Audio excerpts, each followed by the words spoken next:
እስቲ አንድ ጥያቄን ልጠይቃችሁ። ስለ አጥንቶቻችሁ ጤንነት ግን አስባችሁ ታውቃላችሁ? የአጥንት ስብራት ወይም ደግሞ ኦስቲዮፖሮሲስ የምንለው ከተከሰተ ምን ያክል ከባድ እንደሆነ አስባችሁ ታውቃላችሁ?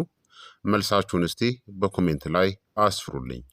አንዳንድ ሰዎች እድሜያቸው 70 እናም 80 ዓመት ውስጥ ገብቶ እንኳን እንዴት ንቁ እናም ጠንካራ መሆን እንደቻሉ፣ ሌሎች ደግሞ በተቃራኒው ደካማ በሆነ አጥንትናም በቀላል ስብራት ለምን እንደሚሰቃዩ አስባችሁ ታውቃላችሁ? መልሱ የዘር ውርስ ወይም ደግሞ ጄኔቲክስ ብቻ አይደለም። የእናንተ የማለዳ የዕለት ተዕለት እንቅስቃሴ አጥንቶቻችሁን ጤናማ አድርጎ ለመጠበቅ በሚያስደንቅ ሁኔታ ትልቅ ሚናን ይጫወታል። አጥንቶቻችን ያለማቋረጥ የሚፈርሱ እናም መልሰው የሚገነቡ ህያው ህብረ ህዋሳት ናቸው።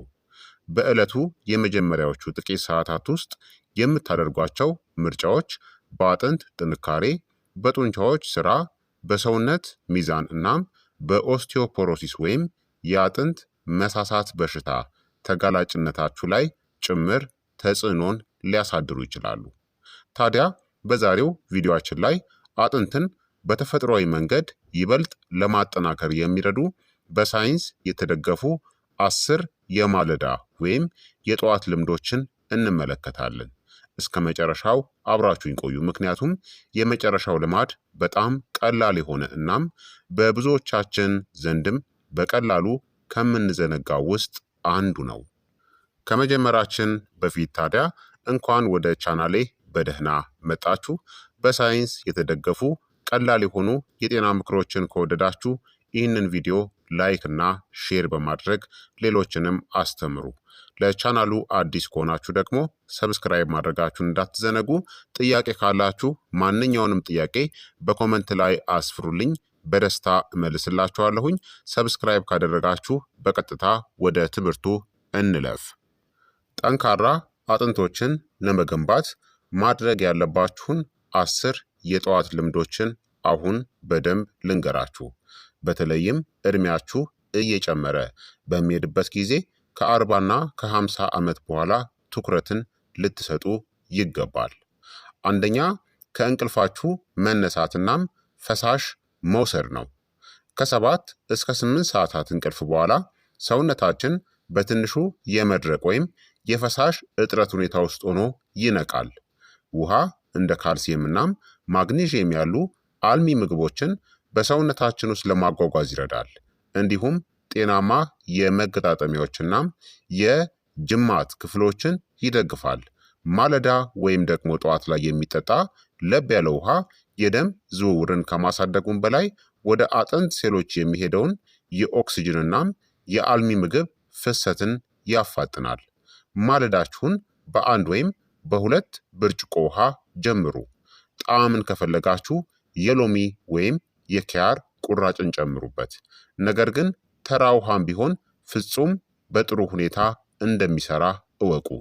ጥሩ ፈሳሽ በሰውነት ውስጥ መኖሩ ጡንቻዎች በአግባቡ እንዲሰሩ ይረዳል። ይህም ወደ አጥንት ስብራት ሊያመሩ የሚችሉ የመውደቅ አደጋዎችን ይቀንሳል።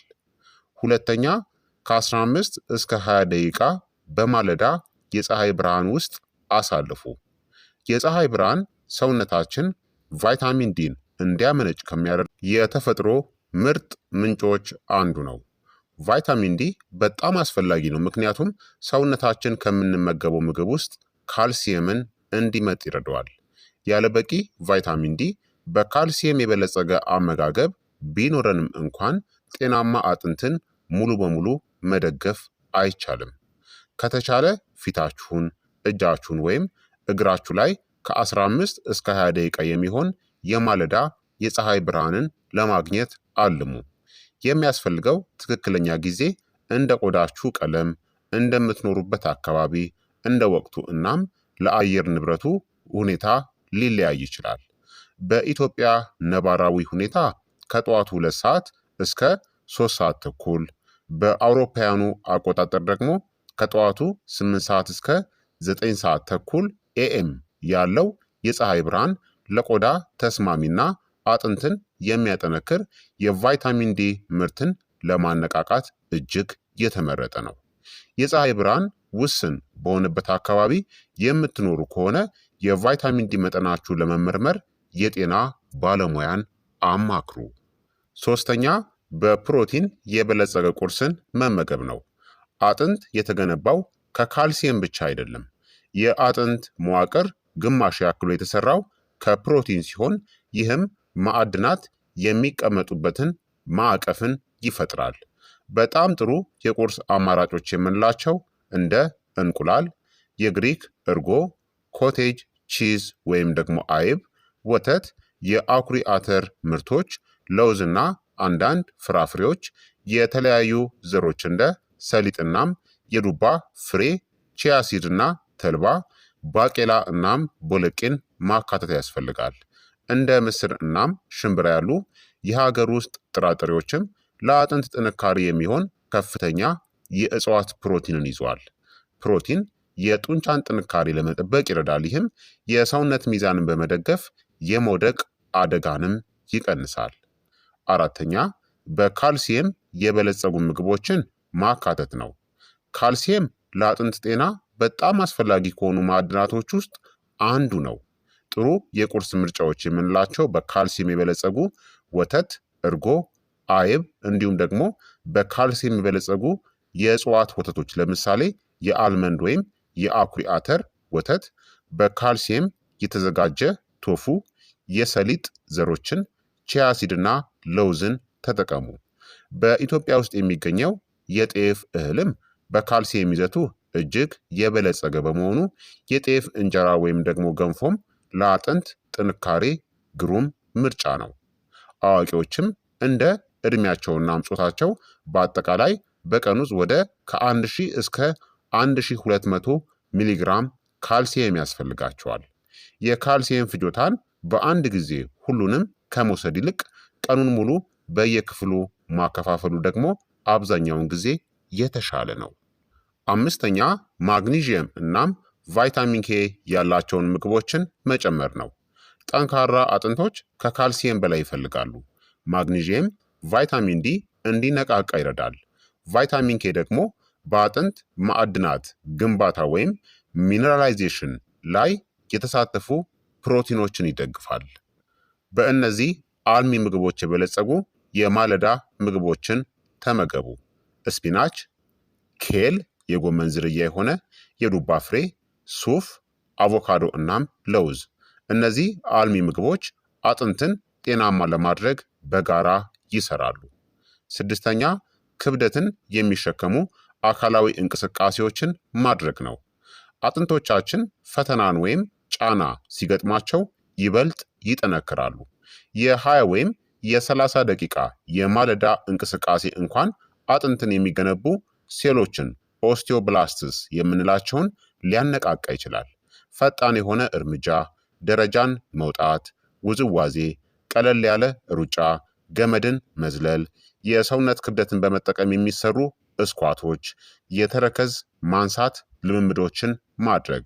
የጥንካሬ ስልጠና በተለይ ጠቃሚ ነው፣ ምክንያቱም አጥንቶቻችን አጥንትን ወደ ራሳቸው በሚስቡበት ጊዜ አጥንቶች ጠንካራ ሆነው እንዲቀጥሉ ያበረታቷቸዋል በጡንቻዎች አማካኝነት። ኦስቲዮፖሮሲስ ወይም ደግሞ ሌላ የሕክምና እክል ካለባችሁ ግን የትኞቹ ልምምዶች ለእናንተ ተስማሚ እንደሆኑ የጤና ባለሙያን ጠይቁ። አለበለዛ የኦስቲዮፖሮሲስ ችግር ካለባችሁና ከባድ እንቅስቃሴን ካደረጋችሁ የአጥንት ስብራት ሊከሰት ይችላል። ሰባተኛ፣ በሚዛን በመተጣጠፍ ልምምዶች ላይ መለማመድ ነው። ጠንካራ አጥንት ብቻውን በቂ አይደለም። መውደቅን መከላከልም እኩል አስፈላጊ ነው። በየቀኑ ጠዋት 5 ወይም 10 ደቂቃዎችን በእነዚህ ላይ አሳልፉ።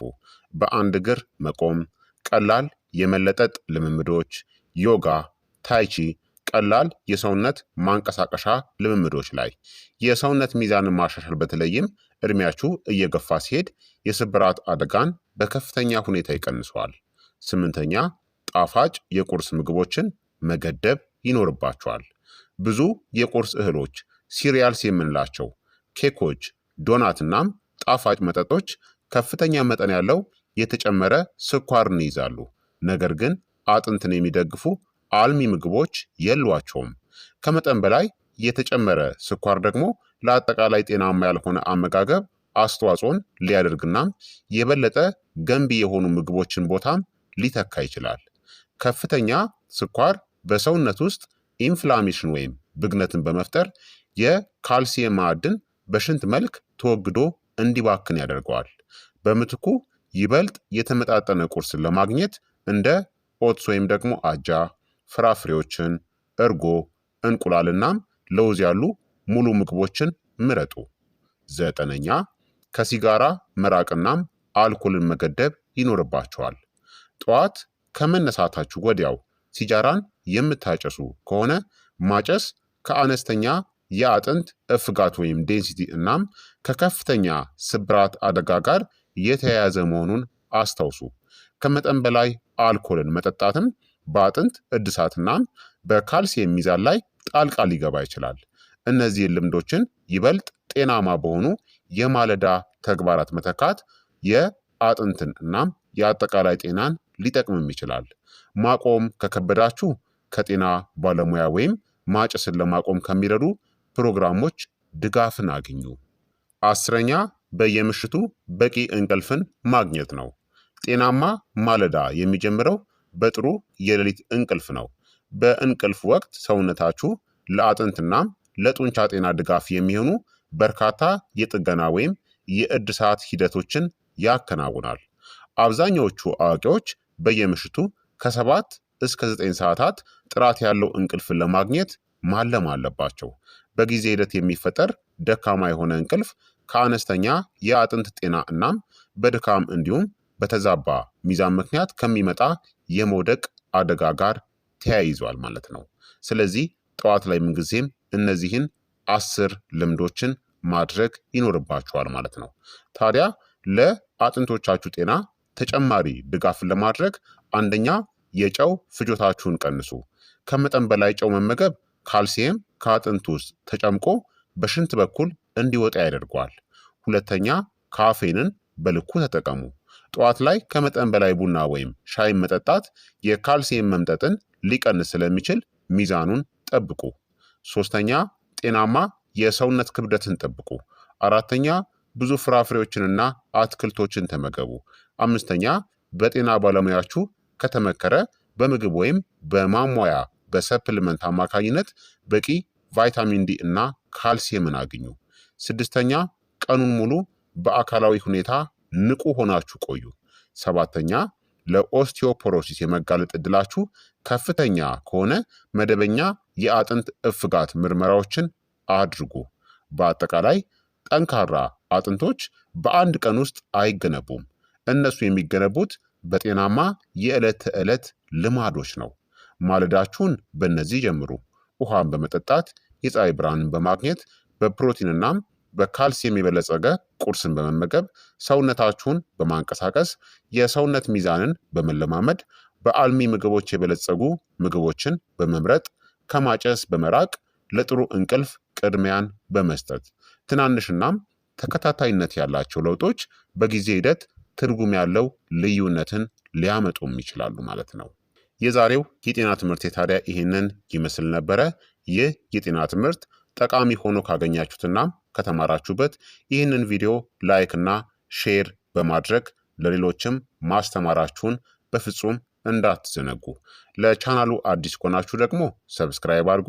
ጥያቄያችሁን በኮመንት ላይ እናንተስ ከነዚህ የማለዳ ልምዶች ውስጥ የትኛውን ነገ በፍጥነት ትጀምራላችሁ? መልሳችሁን እፈልገዋለሁ። በኮመንት ላይ አስፍሩልኝ።